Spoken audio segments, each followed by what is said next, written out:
आज हम खटा मिठा चिकेन केमी हम देख पिज आलू भजा होगला कंचा लंका स्वाद अनुसार लुण बिलाती अधिका परिमाण खटा लगे कषिगलानी एक मसला पड़ो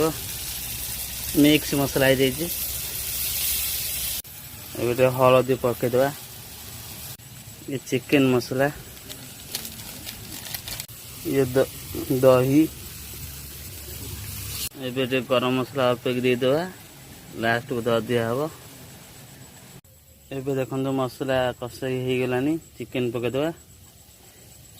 क्षमा करेंगे लेंबूटा पकड़ा बेले आपण मानक वीडियो कर पारे देख चिकेन में पूरा पानी मरीगलानी ग्रेवी अनुसार पानी देदेवा ग्रेवी अनुसार पानी दिहगला ताके घोरईदे एबे रेडी हो गला आम